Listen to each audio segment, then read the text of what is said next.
آج الحمدللہ اللہ تعالیٰ کے فضل و کرم سے 15واں پارہ تقریباً پونا ہو گیا الحمدللہ۔ ہمارا انشاءاللہ 14واں پارہ چلے گا اللہ کے فضل سے۔ 13ویں پارے کے آخر میں حضرت ابراہیم علیہ السلام کا ذکر ہے وَإِذْ قَالَ إِبْرَاهِيمُ رَبِّ اجْعَلْ هَٰذَا الْبَلَدَ آمِنًا وَاجْنُبْنِي وَبَنِيَّ أَن نَّعْبُدَ الْأَصْنَامَ۔ اللہ پاک نے حضرت ابراہیم علیہ السلام جو شام میں رہائش پذیر تھے، آپ کو حکم فرمایا کہ اپنی اہلیہ اور اپنے شیر خوار صاحبزادے کو حرم میں چھوڑ دیں۔ اس وقت یہاں مکہ میں بیت اللہ کی در و دیوار نہیں تھے، بلکہ بیت اللہ کی بنیادیں مٹی میں دبی ہوئی تھیں۔ تو حضرت ابراہیم علیہ السلام وہاں سے شام سے لے کر اپنی اہلیہ کو اور چھوٹے معصوم بچے کو وہاں سے چلے اور یہاں لے کے آئے مکہ میں۔ اس وقت یہاں کوئی شہر کچھ نہیں تھا، بس یعنی ایک پہاڑوں کے درمیان میں ایک تھوڑی سی جگہ تھی جو میدانی تھی، باقی چاروں طرف پہاڑ تھے۔ تو یہاں لا کر حضرت ابراہیم علیہ السلام نے حضرت ہاجرہ کو اور حضرت اسماعیل کو چھوڑ دیا۔ جب چھوڑا تو واپس ہونے لگے، تو یہ بھی نہیں کہ حضرت ہاجرہ کو کوئی تسلی دی ہو، کوئی ذہن بنایا ہو، کوئی انہیں اطمینان دلایا ہو، نہیں۔ جب جانے لگے یعنی جا رہے تھے چھوڑ کے، تو حضرت ہاجرہ نے دیکھا تو بار بار پوچھا کہ بھئی کیوں چھوڑ کے جا رہے ہیں، کیا مقصد ہے؟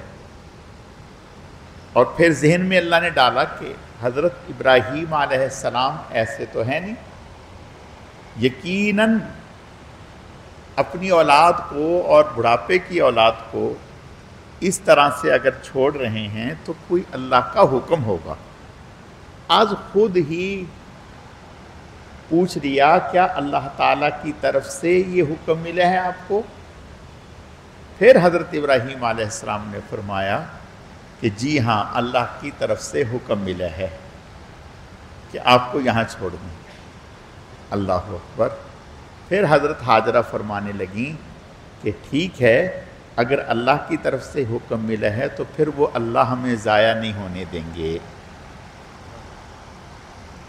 یہ انبیاء ہی کی قربانی ہیں، انہی کا حوصلہ ہے، اور اللہ تعالیٰ جتنا بڑا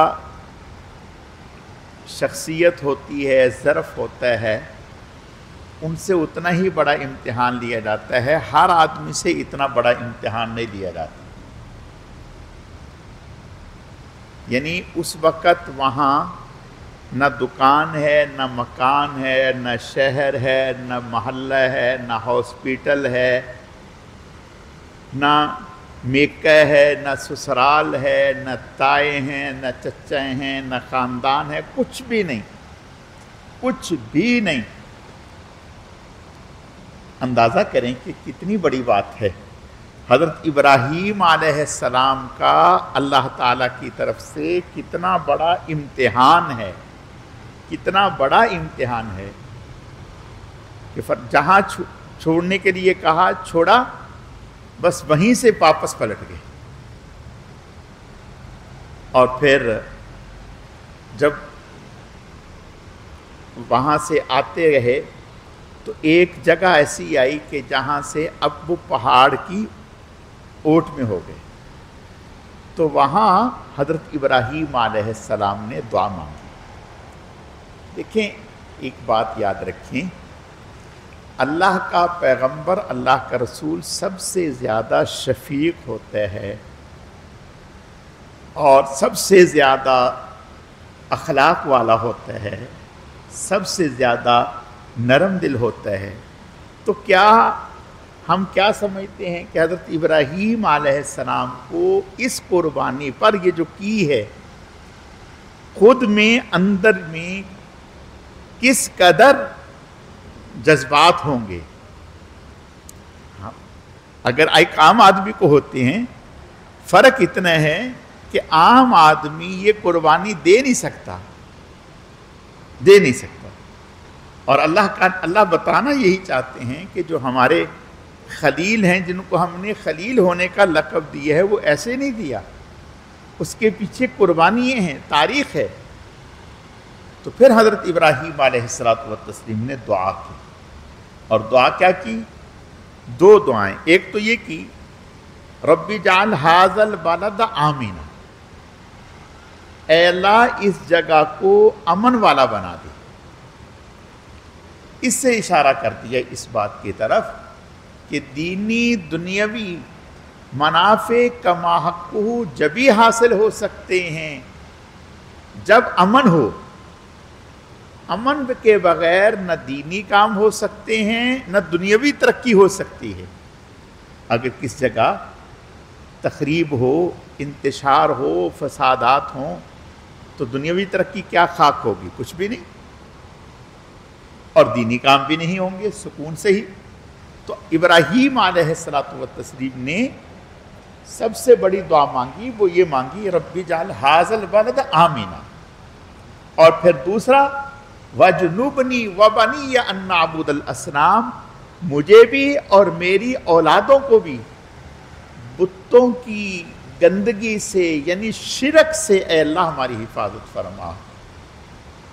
یہ روحانی بہت بڑی اللہ تعالیٰ سے ایک نعمت مانگی کہ اگر آدمی شرک میں خدا نخواستہ مبتلا ہو گیا تو اس کی تو دنیا بھی گئی اور آخرت بھی گئی، خسر الدنیا والآخرہ، دنیا اور آخرت دونوں تباہ ہو گئیں۔ تو یہ دعا کی۔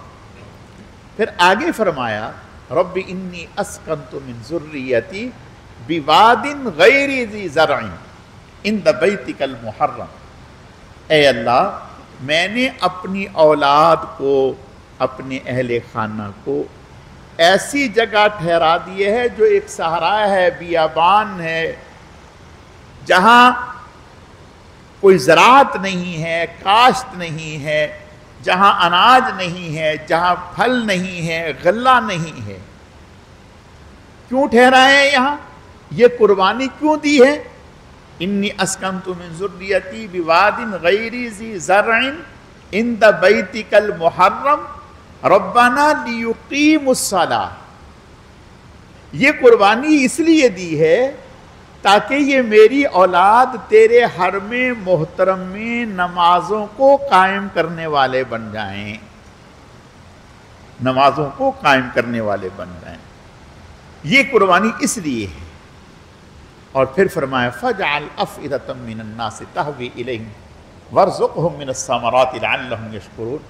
اے اللہ اپنے بندوں میں سے بعض بندوں کے قلوب اس طرف راغب اور مائل کر دے کہ آپ کے بندے اس جگہ کی محبت ان کے دلوں میں ڈال دے اور وہ یہاں ٹوٹ ٹوٹ کے آئیں۔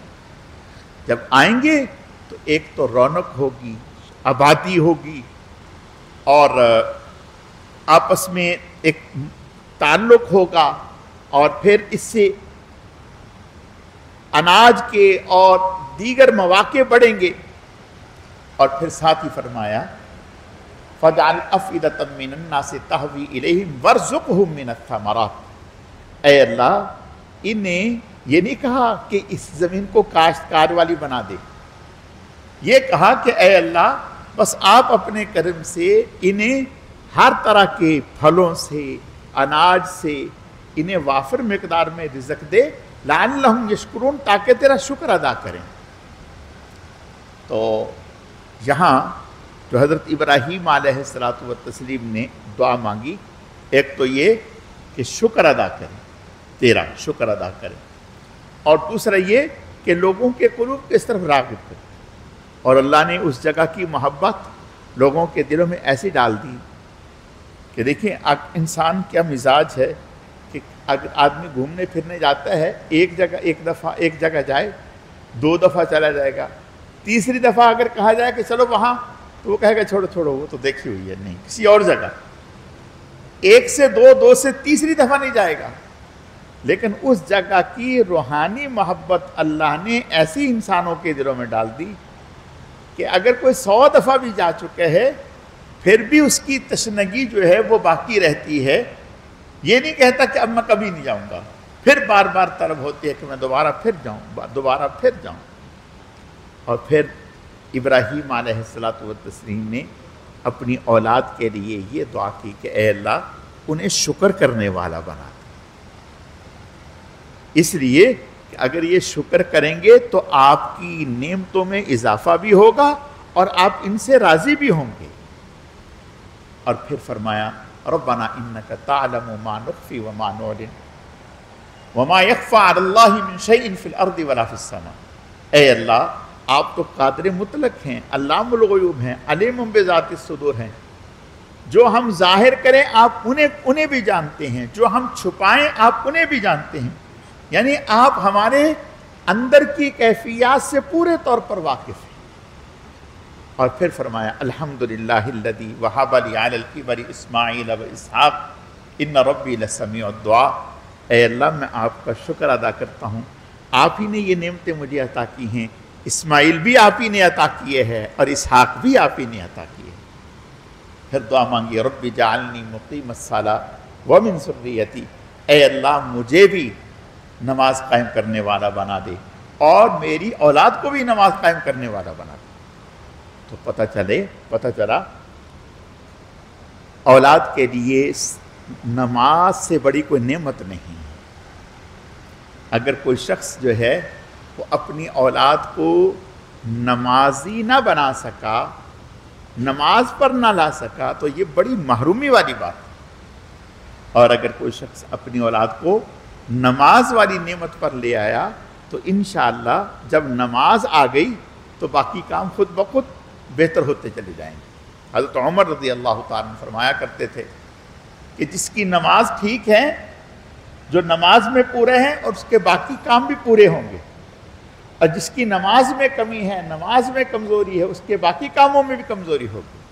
تو ابراہیم علیہ السلام نے اپنی دعا میں اس دعا کو خاص طور پر ذکر فرمایا، اور پھر فرمایا رب جعلنی مقیم الصلاۃ ومن ذریتی ربنا وتقبل دعا، اے اللہ میری دعا کو قبول فرما، ربنا اغفر لی ولوالدی وللمؤمنین یوم یقوم الحساب، اے اللہ مجھے بھی بخش دے، میرے ماں باپ کو بھی بخش دے، ایمان والوں کو بھی، قیامت تک آنے والے جتنے بھی ایمان والے ہیں اے اللہ سب کی مغفرت فرما۔ اگلی پارے میں 14ویں میں اللہ فرماتے انا نحن نزلنا الذکر و انا لہ لحافظون، جتنی بھی آسمانی کتابیں ہیں، دین ہے، تورات ہے، انجیل ہے، زبور ہے اور صحائف ہیں، یہ سب آسمان سے اتری ہوئی کتابیں ہیں۔ قرآن بھی آسمان سے ہی اترا ہے، لیکن باقی جو کتابیں ہیں ان کی حفاظت کا وعدہ اللہ نے اپنے اوپر نہیں لیا۔ قرآن پاک کی حفاظت کا وعدہ اللہ نے اپنے اوپر لیا، انا نحن نزلنا الذکر و انا لہ لحافظون، ہم نے اس کو اتارا ہے اور ہم اس کی حفاظت کریں گے۔ اور الحمدللہ حفاظت ہو رہی ہے۔ باقی جو کتابیں اتریں ان کتابوں کے حافظ سوائے نبی کے اور کوئی نہیں تھا، نبی ہی حافظ ہوتا تھا، عام آدمی حافظ نہیں۔ لیکن قرآن ایک ایسی کتاب ہے کہ الحمدللہ اس کے حافظ جو ہیں نبی ہی نہیں، آپ صلی اللہ علیہ وسلم ہی نہیں، بلکہ آپ کے امتی، جوان بھی، بوڑھے بھی، عورتیں بھی، بچے بھی، آنکھوں والے بھی، نبینے بھی، معذور بھی، بے شمار انسان قرآن کے حافظ ہیں، بے شمار انسان قرآن کے حافظ ہیں، اور ماشاءاللہ ایسے پختہ حافظ ہیں۔ اور یہ ایسی کتاب ہے کہ جو اگر کوئی آدمی سچے جذبے سے کوشش کر کے حفظ کرنا چاہے تو کوئی مشکل نہیں. حضرت مولانا سلیم اللہ خان صاحب جو وفاق المدارس کے پہلے صدر تھے، چند ماہ میں حضرت نے قرآن حفظ کر لیا تھا. حضرت مولانا علی شیر حیدری چند ماہ میں قرآن حفظ کر لیا تھا. سید حسین احمد مدنی رحمۃ اللہ علیہ 1 مہینے میں قرآن حفظ کر لیا تھا. 1 مہینے میں قرآن حفظ کر لیا. تو پتہ چلا کہ یہ وہ کتاب ہے کہ جس کی حفاظت کیسے اللہ کرا رہے ہیں کہ بندوں کے سینے میں اس کو محفوظ کرا رہے ہیں. انگریز جب یہاں سے بر صغیر سے رخصت ہوا، گیا یہاں سے، اس نے یہاں کا سروے کروایا کہ ان کو ختم کرنے کے لیے کیا طریقہ کار ہے. تو اس کے لوگوں نے رپورٹ یہ پیش کی کہ یہ مسلمان ہیں، ان کا قرآن سے بڑا گہرا تعلق ہے، جب تک انہیں قرآن سے دور نہیں کیا جاتا انہیں ختم نہیں کیا جا سکتا. انہوں نے کہا کہ بھئی پھر قرآن سے دور کیسے کریں؟ کہا ان سے قرآن لے لیں، ان سے قرآن لے لیں. وہ موٹی عقل والے انہوں نے کہا کہ بھی اچھا قرآن کے نسخے جمع کرنے شروع کر دیے. جیسے نمرود نے جو جا رہا تھا اس کو پکڑ کے پھانسی پہ لٹکا دیا، اور جو جس کو سزائے موت تھی اس کو چھوڑ دیا. تو اسی طرح انگریز نے کیا کہ قرآن کے نسخے جو ہیں وہ اکٹھے کر لیے کہ ان کے پاس جب قرآن کے نسخے نہیں ہوں گے تو قرآن سے ان کا تعلق ختم ہو جائے گا. حالانکہ بیوقوف یہ نہیں سمجھتا کہ جب قرآن کے نسخے نہیں ہوں گے تو اور زیادہ قدر و منزلت بڑھ جائے گی، طلب اور بڑھ جائے گی، محبت اور بڑھ جائے گی. چنانچہ انگریز نے بر صغیر سے قرآن کے نسخے خریدنے شروع کر دیے اور جمع کرنا شروع کر دیے. کرتے کرتے ہمارے بزرگوں میں ایک بزرگ تھے حضرت شاہ عبدالعزیز محدث دہلوی رحمۃ اللہ علیہ، تو ان کے پاس پہنچے اور حضرت کو پتہ تھا کہ ملک میں اس طرح سے انگریز کام کر رہے ہیں. تو جب وہ آئے تو کہنے لگے جی ہمیں قرآن چاہیے، آپ کے پاس ہیں؟ حضرت فرمایا بہت قرآن ہے، جتنے چاہیے لے لیں. حضرت نے فرمایا سنو، یہ تمہیں دے دیں گے لیکن پہلے اور بتاتے ہیں. حضرت نے بچوں کو بلوایا، ایک بچے کو کہا کھڑا کیا، کہا کہ آپ پہلے 5 یا 10 پارے پڑھو. اس نے پڑھے. اگلے بچے سے کہا تم پڑھو، اس نے دوسرے سے کہا تم اگلے پڑھ دو. 3 4 5 بچوں نے مل کر پورا قرآن پڑھ دیا. حضرت نے فرمایا یہ سارے نسخے لے جاؤ، لیکن ان انسانوں کے دلوں سے اس کو کیسے نکالو گے؟ تو لہٰذا یہ تمہاری انگریز کی اور کفر کی سازش ناکام ہے کہ مسلمان کو قرآن سے نہیں، جب تک مسلمان موجود ہیں قرآن سے انہیں دور نہیں کیا جا سکتا. قرآن تو ان کے رگ و ریشہ میں رچ بس چکا ہے. اور آج دیکھیں کفر کی یہی سب سے بڑی موت ہے. وہ اسی بات پہ پاگل ہے کہ یہ یعنی وہ دیکھ رہے ہیں نا، یہودی ہیں، عیسائی ہیں، کتنے وہ اپنے مذہب کے ساتھ اتنے لگے ہوئے ہیں جتنے مسلمان ہیں. آج آپ کون سی مسلمانوں کی بستی، محلہ جہاں مسجد ہو، گاؤں جہاں تراویح نہ ہو، قرآن نہ سنایا جا رہا ہو؟ محلے میں مسجد تو مسجد، گھروں میں بچے سنا رہے ہیں، بچیاں سنا رہی ہیں. یعنی اگر رات میں نکل جائیں تو لاکھوں گھروں میں، مساجد میں قرآن سنایا جا رہا ہے، مرد عورتیں سن رہے ہیں. یہ زندہ قوم کی نشانی ہے، یہ زندہ قوم کی نشانی ہے. یہ مذہب زندہ ہے، یہ قوم زندہ ہے جو اپنے مذہب کے ساتھ اس جنونی طریقے سے لگے ہوئے ہیں. کسی نے ڈنڈا تو نہیں نکالا نا، سب لوگ اپنے اپنے طور پر اپنے گھروں میں عورتیں بچوں سے سن رہی ہیں، بچے پڑھ رہے ہیں، بچیاں پڑھ رہی ہیں، مسجد میں بڑے حضرات پڑھ رہے ہیں. اور صرف یہ پاکستان میں نہیں، پوری دنیا میں جہاں جہاں مسلمان ہیں تو ایک بہار ہے، ایسا لگتا ہے یہ قرآن کا مہینہ آ گیا، ہر طرف قرآن قرآن قرآن، ہر طرف قرآن، قرآن پڑھا جا رہا ہے، قرآن سنا جا رہا ہے، قرآن بیان کیا جا رہا ہے، قرآن سمجھا جا رہا ہے، قرآن سمجھایا جا رہا ہے، قرآن پر عمل کیا جا رہا ہے، قرآن کی بات ہو رہی ہے، قرآن کے تذکرے ہو رہے ہیں، قرآن پر لکھا جا رہا ہے۔ یہ بات جو ہے کافروں کو پاگل کر رہی ہے۔ وہ چاہتے ہیں کہ جس طرح سے ہماری قوم کا، ہماری لوگوں کا مذہب سے تعلق ختم ہو گیا، کوئی نہیں جاتا مذہب کی طرف، اسی طرح سے ان کا بھی ختم ہو جائے۔ لیکن ایسا کیوں نہیں ہو سکتا؟ اس کی وجہ یہ ہے کہ ہمارا مذہب، ہمارا دین، ہمارا قرآن محفوظ ہے۔ جب یہ محفوظ ہے تو یہ اسی طرح رہے گا۔ جو چیز محفوظ نہ ہو تو آپ اس پر قائم کیسے رکھیں گے؟ کس طرح سے قائم رکھیں گے؟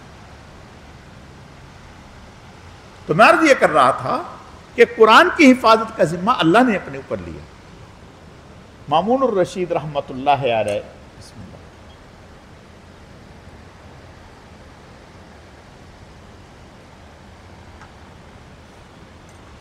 ہارون رشید کا بیٹا تھا، علمی آدمی تھا۔ یہ سال میں ایک آدھ دفعہ کسی نہ کسی عنوان پر سیمینار رکھا کرتا تھا، جس میں مختلف مذاہب کے لوگ آتے اور مقالہ جات پیش کرتے، اور یہ منع نہیں کر رہا تھا، یہودی آئے وہ مقالہ پیش کرے، عیسائی آئے وہ پیش کرے، ہندو آئے وہ پیش کرے، کوئی حرج نہیں، اپنے اپنے مقالے پیش کریں۔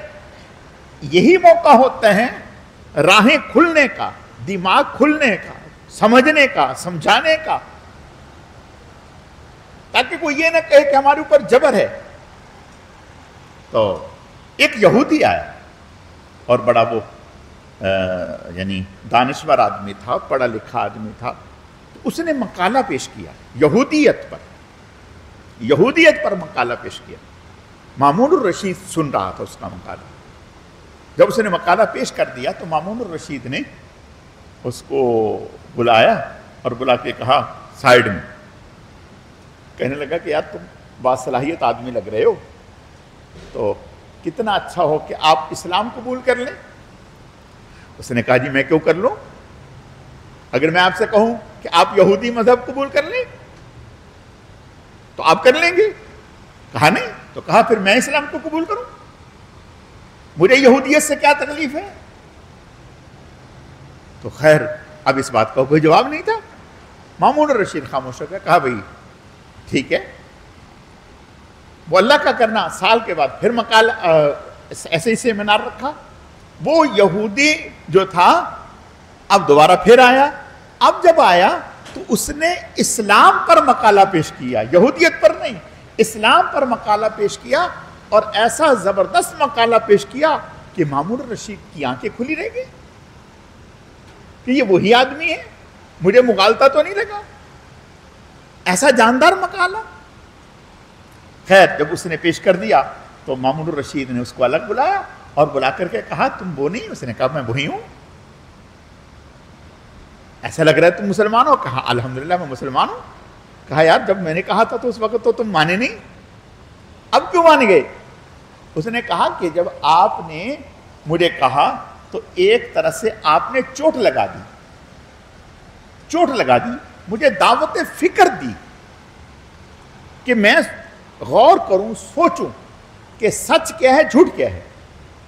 یہ ایک گویا میرے اندر فکر بیدار ہوئی۔ جب فکر بیدار ہوئی اور میں خوش نویس بھی ہوں، میں کتابت کرتا ہوں، تو میں نے سوچا کہ میں پرکھوں ضرور کہ سچا مذہب کون سا ہے۔ تو کہنے لگا میں نے ایک دو نسخے انجیل کے، ایک دو نسخے تورات کے، ایک دو نسخے زبور کے لکھے اور لکھ کر کے ان کے عبادت خانوں میں دے آیا۔ انہوں نے ہاتھوں ہاتھ لے لیا اور کسی نے کوئی آبجیکشن نہیں کیا، کوئی اعتراض نہیں کیا، اور آج تک میرے پاس کوئی نہیں آیا۔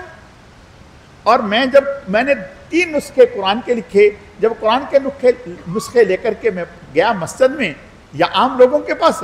تو انہوں نے کہا میاں رکو، پہلے ہمیں چیک کرنے دو کہ اس میں کوئی غلطی ولطی تو نہیں۔ اب میں نے گڑبڑ کی ہوئی تھی، ان میں بھی گڑبڑ کی ہوئی تھی، ان کتابوں میں بھی گڑبڑ کی ہوئی تھی، لیکن آج تک کوئی نہیں آیا۔